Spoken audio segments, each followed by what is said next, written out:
ਸੀਗਾ ਉਹ ਰਾਜੇ ਦੀ 7 ਕੁੜੀਆਂ ਸੀ। 7 ਕੁੜੀਆਂ ਤੇ ਉਦੋਂ ਉਹਨਾਂ ਨੂੰ ਰੋਜ਼ ਭਈ ਉਹ ਰਾਜਾ ਜਾਣੀ ਕਿ ਮਤਲਬ ਆਪ ਸਾਂਭਦਾ ਕੁੜੀਆਂ ਨੂੰ। ਜਿਹੜੀ ਕੁੜੀਆਂ ਦੀ ਮਾਂ ਸੀਗੀ ਉਹ ਦਿਮਾਗ ਦੀ ਸਧਾਰਨ ਸੀ। ਉਹ 7 ਕੁੜੀਆਂ ਭਈ ਮਨ ਹੌਲੀ ਹੌਲੀ ਦਿਨ ਪਾ ਕੇ ਡਾਰ ਹੋਣ ਲੱਗ ਗਈਆਂ। ਉਹ ਰਾਜਾ ਮੰਨ के बिरध होने लग गया, वड़ेपा आउण लग गया। एक दिन राजे ने कोले बुलाया सारिਆਂ ਨੂੰ जवाखां ਨੂੰ, कहना भाई हुण तुसीं ऐ दसो आपां ओहदी किरिया सुध सकदे हो, आपां ओहदा कारण खा सकदे हो? कहंदे पिता हाँ सह सकदे किरिया ओहदी। कहना भाई जे मैं कल नूं मैनूं कोई गलबात हो जे तां एक फलानी जगह दे उत्ते कहंदा एक अपना खजाना है, वो खजाने नूं किसी नूं पता ना लगे, सुनो 7 भैणां नूं पता होवे। एक बार कहंदा मैनूं घोड़े तो उत्थे लेके चलो। वड्डियां कुड़ियां भैड़ियां 2-3 हुशियार सीगियां, उन्होंने घोड़े हक्के राजे नूं लेता नाल। उन्हें जाके दसता भी आ जगह दे उत्ते खजाना है, जदों कड्डोगे ना भी तुसीं अपने जां चीची दा जाऊंगा किसी भी होदा भी रत्त दे के कड्ढना, ऊँ नहीं कड्ढना। कहदी चंगा। हुण वो तिन्नां ने अड़ार हो चारे वो भी हो गईयां। हुण खजाना दा उन्हां तिन्नां नूं पता, जदों खजाने तिन्नां नूं पता, हुण हौली हौली राजा हुण बिरध हो गया, मंजे 'च बैठ गया। उन्हां नूं 7 नूं बुला लिया कोले, कहंदा बेटी उरे आओ कि तुसीं आपां ओहदी शादी करा लो, भाई खजाना चक लो। हुण वो 3 नूं खजाने दा पता, 4 नूं पता नहीं। वो कहती पिता जी नूं पता हो लिया आउणगे खजाना, हम तो पता भी नहीं। राजे नूं सोच पैगी भी ये मैं गलती कर ली भी जद खजाना दसना ती मैं 7 नूं दसना ती भी हो सकता है 3 कढ़ लैण खजाना। वो कहना भाई ऐ करो छेती देने रथ जोड़ो, मैनू लेके चलो। जिहड़ियां वड्डियां 3 कुड़ियां ती वो ते हुशियार, उन्हें सोचा भी जे पिता भाग गया तो पिता खजाना 7 नूं वंडूगा। वो कहती पिता तुसीं भग जाओ, कहती भी मैं माड़ा जिहा काम आ सानूं भी तुसीं जाओ दूजियां नाल 4 नूं ले जाओ। कहते भी ठीक है। हुण रथ ते गया तो उन्होंने घोड़ियां ने मारियां अड्डियां, दूजे रस्ते कढ़ ले। गल मुकदी कर मन दे विच बेईमान आ गया। उन्होंने पई 7 ने गला, उन्होंने 4 नूं की मिलना ती, बेचारियां 3 ने पहले कर देना। हुण आ गया, कहंदा भाई ऐ करो उन्हां विच, कहंदा ये मंदिरां च हवेली च अपने जगह च जिहड़ी च रहणे आ मंदिर महलां च, कहंदा अपना कल्लियां दा थोड़ा कल्लियां दा हिस्सा रह गया भाई, उन्हां दा हिस्सा खत्म हो गया कि उन्होंने खजाना लुट लिया। खजाने का कहंदा सिर्फ कल्ले मैनूं पता ती, ना थोड़ी माँ नूं पता ती, ना किसी उहदे दादे परदादे नूं पता ती, मैनूं कल्ले नूं खजाने का पता ती। तीसरे दूजे बंदे नूं नहीं ती पता। इन्हां नूं मैं दस्सिया ती खजाना इन्हां कोले। घर दे विच फुट पै गई, काहदे कारण? पैसे नाल। उधरों कोई आउंदा फिर भाई चिमटा वजाउंदा साध संत, वो खड़दा घट सीगा, अल्लाह अल्लाह करदा आवे।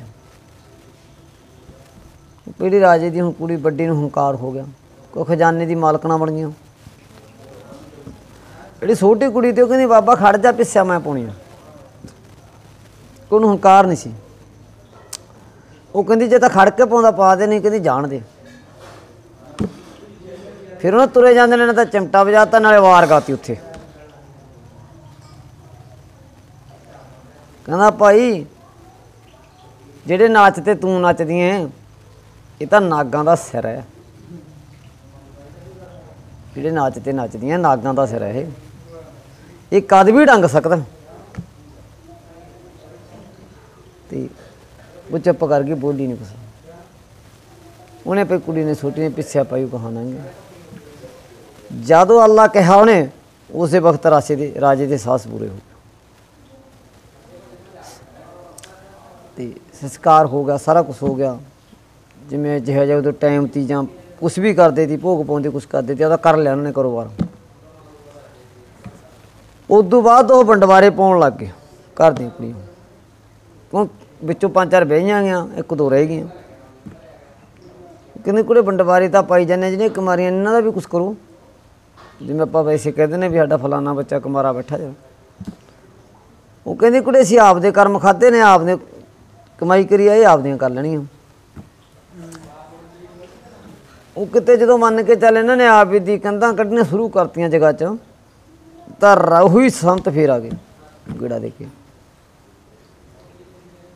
ਕਹਿੰਦਾ ਪਿੱਛਾ ਪਾਉ ਭਾਈ, ਪਰ ਉਹ ਖੜਦਾ ਨਹੀਂ ਤੀ, ਉਹਦੇ ਪੈਰ ਨਹੀਂ ਤੀ ਖੜਦੇ। ਉਹ ਕਹਿੰਦੀ ਬਾਬਾ ਤੂੰ ਐਂ ਦੱਸ ਕੈ ਵਾਰਾਂ ਪਿੱਛਾ ਲੈਣਾ, ਤੂੰ ਖੜ ਕੇ ਪਿੱਛਾ ਕਿਉਂ ਨਹੀਂ ਪਾਉਂਦਾ? ਕਹਿੰਦਾ ਭਾਈ ਮੈਥੋਂ ਖੜਿਆ ਨਹੀਂ ਜਾਂਦਾ, ਮੈਥੋਂ ਨਾ ਪੈਰ ਮੇਰੇ ਖੜਦੇ ਨਹੀਂ। ਕਹਿੰਦੀ ਬਾਬਾ ਫਿਰ ਗੱਲ ਦੱਸ। ਕਹਿੰਦਾ ਗੱਲ ਕੀ ਦੱਸਾਂ, ਜੇ ਤੇਰੇ ਵਾਂਗੂ ਮੈਥੋਂ ਵੀ ਕਹਿੰਦਾ ਕਿ ਨਾਗਣੀ ਚੱਕੀ ਕੀਤੀ, ਮੈਂ ਵੀ ਕਹਿੰਦਾ ਨਾਗਾਂ ਦੇ ਕੁੰਡਲ 'ਚ ਮਾਰ ਬਹਿ ਗਿਆ ਤੀ ਜਾ ਕੇ, ਪਰ ਮੈਨੂੰ ਕਹਿੰਦਾ ਉਸੇ ਨਾਗਾਂ ਦਾ ਸਰਾਫ ਲੱਗਿਆ ਹੋਇਆ ਭਾਈ, ਮੈਂ ਬਹਿ ਨਹੀਂ ਸਕਦਾ। ਉਹ ਕਹਿੰਦੀ ਬਾਬਾ ਨਾਗ ਕੀ ਹੋਏ? ਕਹਿੰਦਾ ਜਿਹੜੇ ਨਾਗ ਤੂੰ ਲੈ ਕੇ ਆਈਏ ਉਹ ਨਾਗ ਹੈ, ਮਾਇਆ ਨਹੀਂ ਹੈਗੀ। ਮਾਇਆ ਤਾਂ ਉਹ ਹੈ ਜਿਹੜੀ 10 ਨੋਹਾਂ ਦੀ ਕਿਰਤ ਕਰਕੇ ਖਾਣੀ ਆ, ਉਹਨੂੰ ਮਾਇਆ ਕਹਿੰਦੇ ਨੇ। ਕਹਿੰਦੇ ਇਹ ਤਾਂ ਕਹਿੰਦਾ ਨਾਗਣੀ ਆ ਭਾਈ, ਨਾਗਣੀ ਕਿਦੋਂ ਵੀ ਡੰਗ ਸਕਦੀ ਆ। ਕਹਿੰਦੀ ਬਾਬਾ ਤੂੰ ਹੀ ਮਾਰੀ ਜਾਂਦਾ, ਪੈਸੇ ਤਾਂ ਸੁੱਖ ਦਿੰਦਾ ਲੋਕਾਂ ਨੂੰ, ਦੁਨੀਆ ਕਹਿੰਦੀ ਹੈ। ਕਹਿੰਦਾ ਦੁਨੀਆ ਕਹਿੰਦੀ ਆ ਫਿਰ ਜਿਹੜਾ ਕੋਈ ਵਖੀਰ ਮੁਕੰਦਰ ਆ, ਵਧੀਆ ਵਖੀਰ ਆ, ਉਹ ਕਿਸੇ ਪੈਸੇ ਨੂੰ ਹੱਥ ਨਹੀਂ ਲਾਉਂਦਾ, ਉਹਦੇ ਕੋਲ ਕੀ ਨਹੀਂ ਹੁੰਦਾ, ਸਭ ਕੁਛ ਹੁੰਦਾ। ਉਹਨੇ ਬਥੇਰਾ ਸੰਤਾਂ ਨੇ ਸਮਝਾਈ, ਉਹ ਨਾ ਮੰਨੀ ਰਾਜੇ ਦੀਆਂ ਕੁੜੀਆਂ ਜਿੰਨੇ ਕੋ ਹੰਕਾਰ ਸੀ ਅੰਦਰ ਹੋਮੇ ਦੀ।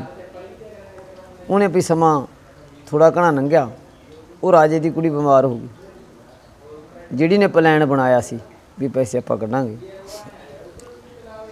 ਉਹ ਜਦੋਂ ਬਿਮਾਰ ਹੋ ਗਈ ਭਾਈ, ਹਕੀਮ ਵੈਦ ਲਿਆਂਦੇ, ਕੋਈ ਫੋ ਨਾ ਪਿਆ। ਉਹ ਜਿਹੜਾ ਉਹਦੇ ਘਰ ਵਾਲਾ ਸੀ, ਉਹ ਕਹਿੰਦਾ ਕਰੋ ਵੀ ਇਹ ਥੋੜ੍ਹੀ ਜਿਹੀ ਲੋਭਣਾ, ਇਹਦੇ ਕਿੰਨੀ ਪੈਸਿਆਂ ਦਾ ਢੇਰ ਲਾ ਕੇ ਦਿਖਾ ਦਿਓ, ਉਹਨੂੰ ਮੂਹਰੇ ਲਾ ਦਿਓ ਢੇਰ, ਵੀ ਇਹ ਕਾਇਮ ਤੁਰਤ ਤੰਦਰੁਸਤ ਹੋ ਜੂ। ਜਦ ਕਹਿੰਦੇ ਅੰਤ ਸਮਾਂ ਆਉਂਦਾ ਹੋਵੇ ਬੰਦੇ ਦਾ, ਉਹਦੇ 'ਚ ਕਾਸ਼ੀ ਦੇ ਢੇਰ ਲਾ ਦਿਓ, ਚੰਗੇ ਨਹੀਂ ਲੱਗਦੇ। ਹੁਣ ਰਾਜੇ ਦੀ ਕੁੜੀ ਨੂੰ ਤਾਂ ਸੱਦਾ ਪਹੁੰਚਾ ਖੜਾ ਤਾਂ ਤੋਂ, ਉਹ ਹੁਣ ਮਾਇਆ ਦੇ ਢੇਰ ਲਾਈ ਜਾਣ ਪਲੰਘਾਂ ਲਵੇ। ਕਿਉਂਕਿ ਫਿਰ ਬੈਠੀ ਹੋ ਕੇ ਉਹਦਾ ਹੋਰ ਤਾਂ ਕੋਈ ਫੋ ਨਾ ਪਿਆ, ਖੜੀ ਉਹਨੇ ਟੇਢੀ ਹੋ ਕੇ ਲੱਤ ਮਾਰੀ ਉਹ ਚੀਜ਼ ਦੇ ਵਿੱਚ। ਇਤਨੇ ਪਈ ਉਹ ਸੰਤ ਹੁਣ ਜਾਣੀ ਜਾਣ, ਸੰਤੋ ਨਗਰ ਵਿੱਚ ਰਹਿਣ ਲੱਗ ਗਏ ਵੀ ਇਹਨਾਂ ਦਾ ਅੰਤ ਆ ਗਿਆ। ਹੁਣ ਸੰਤ ਹੱਸ ਕੇ ਕਹਿੰਦਾ ਭਾਈ ਮੈਂ ਤੈਨੂੰ ਕੀ ਕਿਹਾ ਤੀ ਉਹਦੇ ਵੀ ਇਹ ਕਦ ਵੀ ਡੰਗ ਸਕਦੀ ਹੈ, ਤੈਨੂੰ ਹੋਮਾਂ ਨੇ ਮਾਰਿਆ, ਹੰਕਾਰ ਨੇ ਮਾਰਿਆ, ਤੇ ਹੋਮਾਂ ਨੇ ਤੇ ਹੰਕਾਰ ਨੇ ਮਾਰਿਆ ਤੈਨੂੰ। ਜੇ ਤੇਰੇ 'ਚ ਮਾਇਆ ਤੇਰੇ ਕੋਲ ਨਾ ਹੁੰਦੀ ਤਾਂ ਅੱਜ ਤੂੰ ਮਰਦੀ ਨਹੀਂ ਤੀ, ਤਾਂ ਲਾਪਰਵਾਹ ਕਰੀ ਹੰਕਾਰ ਨਾਲ। ਉਹ ਕਹਿੰਦੀ ਬਾਬਾ ਮੈਨੂੰ ਐਂ ਦੱਸ ਦੇ ਵੀ ਮੇਰਾ ਖਹਿੜਾ ਕਿਵੇਂ ਸੁੱਟੂ? ਕਹਿੰਦਾ ਜਿਵੇਂ ਅੱਜ ਲੱਤ ਮਾਰੀ ਹੈ, ਜੇ ਇਹੀ ਲੱਤ ਤੂੰ 10 ਸਾਲ ਪਹਿਲਾਂ ਮਾਰਦੀ ਤਾਂ ਤੈਨੂੰ ਖਹਿੜਾ ਸੁੱਟ ਗਿਆ ਤੀ ਤੇਰਾ, ਪਰ ਹੁਣ ਨਹੀਂ ਸੁੱਟਦਾ, ਕਿਉਂ ਹੁਣ ਟਾਈਮ ਲੰਘ ਗਿਆ। ਜਿਹੜੀਆਂ ਦੂਜਿਆਂ ਦੀ ਵੀ ਦੋ ਉਹਨਾਂ ਨੂੰ ਉਹਦੀ ਗਿਆਨ ਆ ਗਿਆ। ਉਹ ਕਹਿੰਦੇ ਫਿਰ ਅਸੀਂ ਤਾਂ ਭੈਣੇ ਅਸੀਂ ਨਹੀਂ ਰਹਿ ਜਾਂਦੀਆਂ, ਅਸੀਂ ਤਾਂ ਵੰਡਾਂਗੇ ਸਭ ਕੁਛ। ਹੁਣ ਉਹਨੂੰ ਸੱਦ ਕੇ ਚਾਰਾਂ ਨੂੰ ਕੋਲੇ, ਉਹ ਕਹਿੰਦੇ ਭੈਣੇ ਇੰਨਾ ਖਜ਼ਾਨਾ ਤੀ, ਇੰਨਾ ਧਨ ਤੀ, ਇੰਨਾ ਨਾ ਉਹਦਾ ਚੁੱਕੋ ਉਹਦਾ। ਉਹ ਫਿਰ ਮਰਦੀ ਪਤਾ ਕੀ ਬੋਲੀ ਉਹ ਰਾਜੇ ਦੀ ਕੁੜੀ,